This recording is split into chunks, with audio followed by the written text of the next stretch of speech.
Welcome to Downtown Sports. My name is Downtown Steven Brown, and in today's video, guys, I want to talk about Morgan Rielly.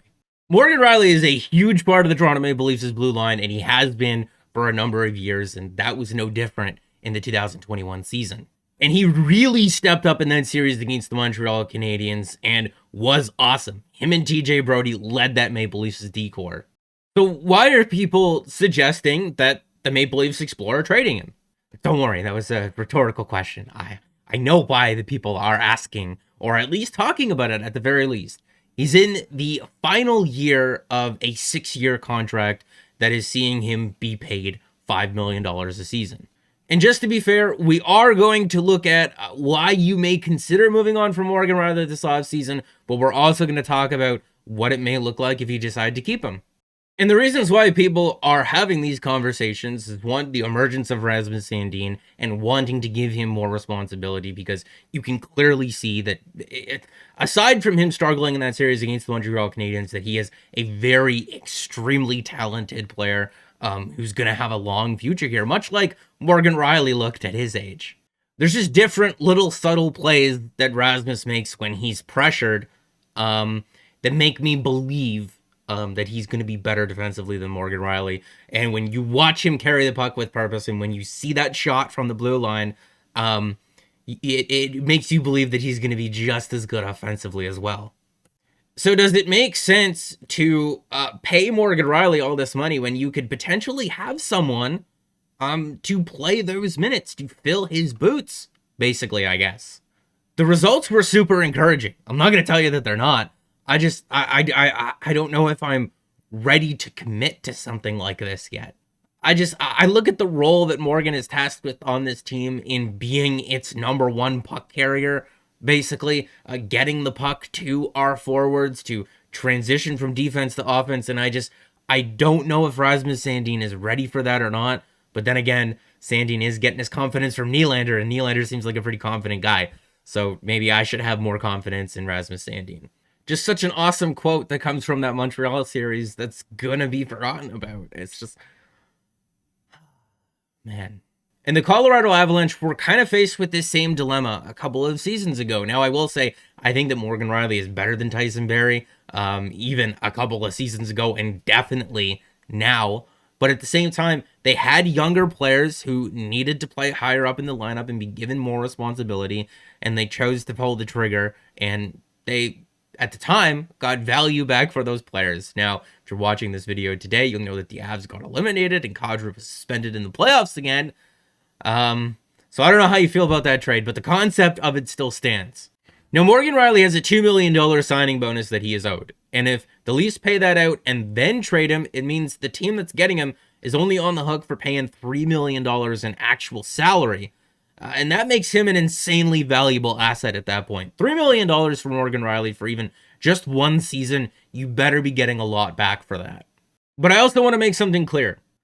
The assets that you get in this trade have to be the primary return. The cap space is just secondary and a bonus. So what does that mean? I'm not too interested in picks and prospects. Unless those prospects are NHL ready right now, I don't want them. I want roster players back. I want cheap, controllable roster players. And if I can't get that, I want a really good roster player. So in other words, if a team's not willing to give up a cheap, good, controllable asset, or you can't find a hockey trade out there, I'm not really interested in dealing this player. Unless you're confident that you can sign a guy like Dougie Hamilton to a reasonable rate, to about what you would expect Morgan Rielly to command on his next contract. And the interesting thing with that is that they can roll Rasmus Sandin and Dougie Hamilton on a power play. They can go back to 3 forwards and 2 defensemen. Dougie Hamilton shoots right, Rasmus Sandin shoots left. Why can't you do it? Otherwise, it doesn't make sense to trade for picks and prospects to get value back and sign a lesser player. Like, you can sign a Jamie Alexiak. He's a good player. Probably won't want as much as Morgan Rielly, but he's a lesser player. You can go out and you can sign a Mike Reilly, who I really wanted at the trade deadline this year, and he would give you value. But again, the picks, the prospects, Mike Reilly, it's not what the team needs right now. I'm not interested in getting worse just to get value back for this player. if you're looking for teams that may be interested in him and specific trade proposals and this, that, and that, I don't know. I have no idea. Nobody does, because it doesn't sound like the Leafs are considering it. But even though they've said that they want to roll it back with the core for this upcoming season, that doesn't mean that they're not listening, right? Because if they weren't listening, that means that they're not doing their job. If a GM calls Kyle Dubas asking him about a player on his roster and he doesn't listen, I mean, maybe if it's Austin Matthews, you don't listen. You hang up immediately. But everybody else on the roster, maybe not William Nylander. Okay, no, okay, fine. It's just Austin Matthews that you're not listening to the things on, realistically. If somebody calls asking about a player on your roster, you listen and you participate in that conversation. Everything needs to be on the table because of the situation that the team is in right now. You can't just say, no, that player's not available. You need to have the conversation, and I'm sure he will and has.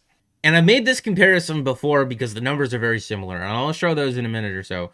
But this is Torey Krug's $6.5 million a year contract for 7 seasons that he signed in the middle of what the world is going through right now, October 9th, 2020. Now, he didn't have the greatest of seasons, but the salary cap is still flat. I think this still is the most immediate comparison in terms of what Morgan Rielly's next contract could potentially look like. Since 2016, these players are very similar in terms of expected goals above replacement, in terms of expected wins above replacement, and in terms of expected standing points above replacement. Krug signed this contract when he was 29 years old, and when Morgan Rielly hits free agency, he'll be 28. And if we're just looking at raw counting stats going back to the 16-17 season, Morgan Rielly is 14th with 213 points, and Torey Krug is 5th with 244 in about the same number of games played. That, to me, is the comparable for his next contract. And if he gets more money per season, it'll be because he gets less years. And if he gets the same number of years, maybe they can structure it a little bit differently. Maybe he takes a little bit of a discount and it comes down to $6.25 million. And a lot of people like asking, oh, did you include Phil Kessel's $1.2 million in those cap projections that you're doing? And my answer to all of them is yes, it's automatically factored in when you're using the cap from the Armchair GM tool that they have on their website. But Phil Kessel's $1.2 million comes off the books next season. So it's like the Leafs, they're going to have a little bit more money to play with. I don't know. It depends on what happens with Zach Hyman, right? We definitely will do an update to this video once we know what's going on with Zach Hyman. And I definitely will do another update to this video, I'm sure, before the season gets underway, once we know what's going on with the roster for next season a little bit more clearly. But let me know down in the comments section. Again, for me, I'm not too interested in picks and prospects unless you can really seriously put yourself in the conversation for Dougie Hamilton. And if you guys want me to do a video taking a look at what that may look like, if you're interested, comment Dougie Hamilton down below and make sure to leave me a like on the video. Again, I think if you're looking at a trade that involves Morgan Rielly, you need a good, cheap, young, controllable roster player, or it needs to be a hockey swap. And again, wouldn't really be too interested in an extension if he wants anything more than that Torey Krug comparable, because a 5-year deal, like I said, he's going to be 28 next season when he signs the deal.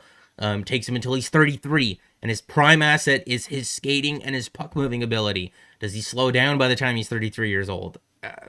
I don't know. It's a risk. It's a big risk. So if he wants anything more than that, I don't know if I'm comfortable with that. But as always, guys, make sure to like the video if you did like it and subscribe for more, because more is always on the way. And guys, remember, I'm going to be here talking about the Leafs, probably for the majority of the summer. Let me know. Seriously, guys, let me know. Do you want me to talk about the Blue Jays or other teams and stuff like that as well? Like, come on here. Work with me.